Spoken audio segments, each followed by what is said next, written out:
Welcome to দৃশ্যের exam guide. প্রিয় প্রাক প্রাথমিক শ্রেণী অর্থাৎ ক্লাস পিপির শিক্ষার্থী বন্ধুরা, তোমাদের জন্য এই ভিডিওটিতে আলোচনা করতে চলেছি ক্লাস পিপি অর্থাৎ প্রাক প্রাথমিক শ্রেণীর দ্বিতীয় পর্যায়ক্রমিক অভিক্ষার প্রশ্নপত্র অর্থাৎ বাংলা বিষয়ের প্রশ্নপত্র। বন্ধুরা, অবশ্যই ভিডিওটি দেখে নিতে হবে সম্পূর্ণ উত্তর সহ। সেকেন্ড ইউনিট টেস্ট এর প্রশ্নপত্র উত্তরসহ আলোচনা করতে চলেছি। ঠিক যে ধরনের প্রশ্নপত্র পরীক্ষা আসতে চলেছে সেই ধরনের প্রশ্নপত্র নিয়ে এই ভিডিওটি তোমাদের জন্য তৈরি করেছি। অবশ্যই দেখে নিতে হবে। প্রাক প্রাথমিক শ্রেণী, বিষয় বাংলা, পূর্ণমান 30, সময় 1 ঘন্টা। বিদ্যালয়ের নামের জায়গায় তোমরা তোমাদের বিদ্যালয়ের নাম লিখবে। শিক্ষার্থীর নামের জায়গায় তোমরা তোমাদের নিজেদের নাম লিখবে এবং ক্রমিক সংখ্যার জায়গায় তোমরা তোমাদের রোল নাম্বার লিখবে। বন্ধুরা, এক দাগে কি বলেছে দেখে নেওয়া যাক। নিচের ছবিগুলির নামের প্রথম বর্ণ এই ফাঁকা ঘরে লিখতে হবে। এর জন্য রয়েছে কত? 6 মার্ক। 6টি প্রশ্নের উত্তর করতে হবে, 6 মার্ক। তাহলে দেখে নেওয়া যাক। প্রথমে আমরা এখানে দেখতে পাচ্ছি যে একটা বকের ছবি রয়েছে। তাহলে এই ফাঁকা ঘরে ব লিখে দিলাম, মানে প্রথম বর্ণ। দেখো, বকের প্রথম বর্ণ কি হচ্ছে? ব। তারপর আমরা একটা ছাতার ছবি দেখতে পাচ্ছি, লিখে দিলাম এই ঘরের ছ। এখানে ঘরের ছবি দেখতে পাচ্ছি, এখানে লিখে দিলাম ঘ। এখানে গাছের ছবি দেখতে পাচ্ছি, এই ফাঁকা ঘরে লিখে দিলাম গ। এখানে একটা ময়ের ছবি দেখতে পাচ্ছি, এখানে লিখে দিলাম ম। এখানে একটা চাকার ছবি দেখতে পাচ্ছি, গরুর গাড়ির চাকা, এখানে লিখে দিলাম চ। এবার নেক্সট আমরা দেখব 2 দাগে।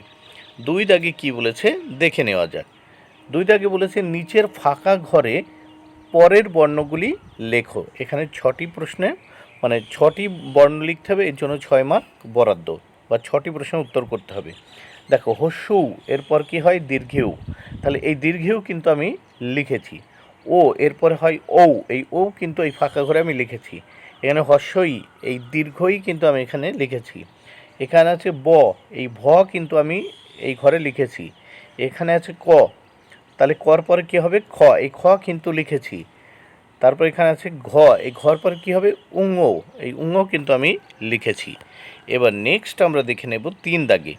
3 দাগে কী বলেছে? নিচের ফাঁকা ঘরে বর্ণগুলি দেখে দেখে সুন্দর ও পরিচ্ছন্ন করে লেখো। 5টি লিখতে হবে, 5 মার্ক। এই যা আছে এখানে সেইগুলোই কিন্তু তোমাদের নিচের ঘরে লিখতে হবে। ল, নিচে দেখো লিখেছি ল। উপরে আছে ফ, নিচে দেখো লাল কালিতে আমি ফ লিখেছি।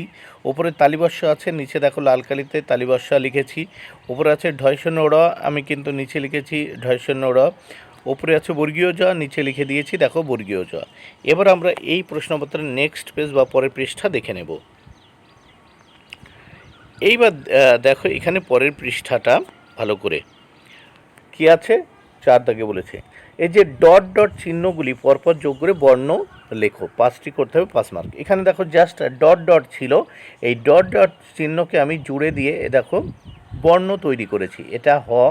দেখো এই ডট ডট জুড়ে দিয়ে দেখো এটা অন্তর্য করেছি। এখানে দেখো ডট ডট ছিল, এটা জুড়ে দিয়ে ব করেছি। এখানে দেখো ডট ডট ছিল, এই ডট ডটগুলো যোগ করে এটা হচ্ছে র। এবং এখানে দেখো এই ডট ডটগুলো যোগ করে কি হয়েছে? এটা ল। এবার নেক্সট আমরা দেখব 5 দাগে। 5 দাগে কি বলেছে দেখে নেওয়া যাক। 5 দাগে বলেছে নিচের ফাঁকা ঘরে আগের বর্ণগুলি লেখো। এখানে দেখো ছ, এখানে বর্গীয় জ, এই বর্গীয় জর আগে কি হয়? ছ, এই ছ আমি লিখেছি। দেখো এখানে ও ছিল, এর আগের বর্ণ হচ্ছে ওই, এই ওইটি কিন্তু আমি লিখেছি।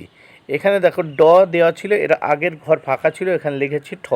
এখানে এ দেওয়া ছিল, এর আগের ঘর ফাঁকা ছিল, এখানে লিখেছি রি।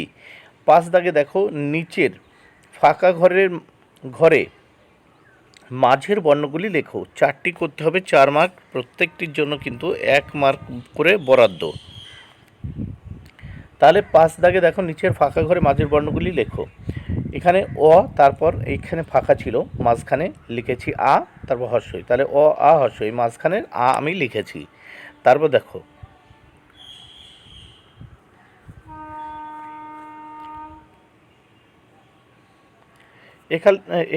এখানে দেখো ম ছিল আর শেষে র ছিল, মাঝখানে আমি অন্ত্যের জ লিখেছি।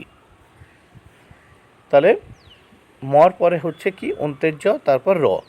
এখানে দেখো ত ছিল, শেষে দ ছিল, মাঝখানে আমি থ লিখেছি।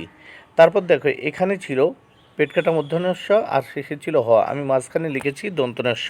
দেখো তাহলে পেট কাটা মূর্ধন্য ষ, দন্তন্য স, হ। বন্ধুরা, ভিডিওটি ভালো লাগলে অবশ্যই লাইক, কমেন্ট ও শেয়ার করো। Thank you very much. Keep watching my channel and my video.